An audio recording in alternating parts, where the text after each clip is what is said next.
Hey everyone, thank you so much for clicking on this video. So today we are doing no bleach low lights. So this hair, it already came with some highlights. I just wanted to go in and kind of tone out the highlights a little bit just so that it's more of a subtle look, perfect for the fall. So if you're interested in seeing how I did this, definitely continue watching. So this wig comes from Kisslove Hair Company and I ordered a 24-inch body wave unit. Here is all the goodies that came with my order, and the unit itself, it is 24 inches and I did order an HD lace closure unit.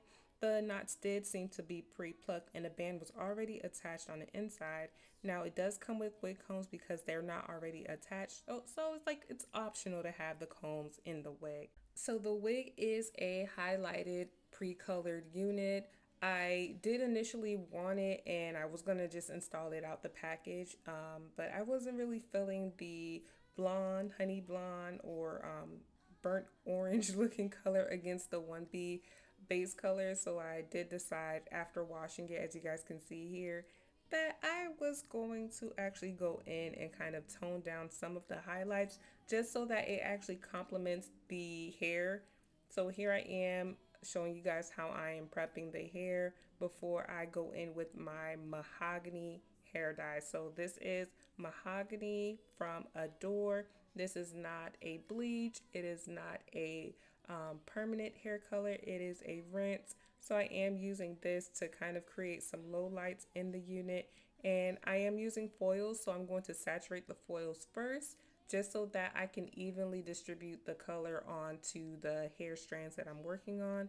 And this is just something that I've seen a lot of hair colorists do, and I do see that the end result is always flawless. You don't have patchy hair color. So even when I'm adding highlights and actually using bleach, I notice that my highlights are not as patchy when I saturate the foils first and then go in and work on the section that I'm working on. So that's a quick little tip I want to share with you guys. Definitely saturate your foils first and then work your product onto the hair strands.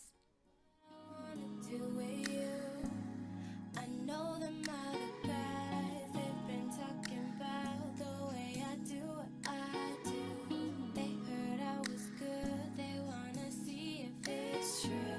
They know you're the one I wanna give it to. Can see you want me to. That was me, yeah. So once I was done with all of the low lights on the wig, I did let it process for a few hours. And this is the end result. So as you guys can see, compared to how it was looking before, this is nice and subtle. It complements the 1B hair color. And I even left a few strands of the goldish color in the hair just to add some dimension. You know, I wanted to be a little fancy or whatnot. And I did layer and curl the hair. And here I am about to install it. So I am using my pinking shears just to create that jagged edge on the closure, just so that it's not super straight or harsh. Like the line of demarcation won't be as visible when you do use pinking shears. They heard I was good, they wanna see if it's true. They know you're the one I wanna give it to. Can see you want me to. And now it's me and you. I've been waiting for you. Now this is a completely glueless unit, and I am not using gel, I'm not using spray or any other form of adhesive for this unit because it fits very snug, very secure. All I need is that band. I didn't even install the combs because it ended up not being necessary for me. And yeah, I'm just going in and I'm using my hands to comb out the curls. I just love how this turned out.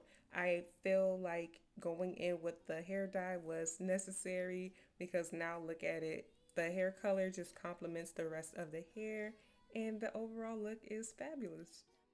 And that is pretty much how I was able to get this color, this look. I hope that you guys enjoyed this video and found it super helpful. If you did, let me know down below in the comment section. I'll leave all the links to this wig down below in the description bar as well. And yeah, I'll see you guys in my next video. Bye.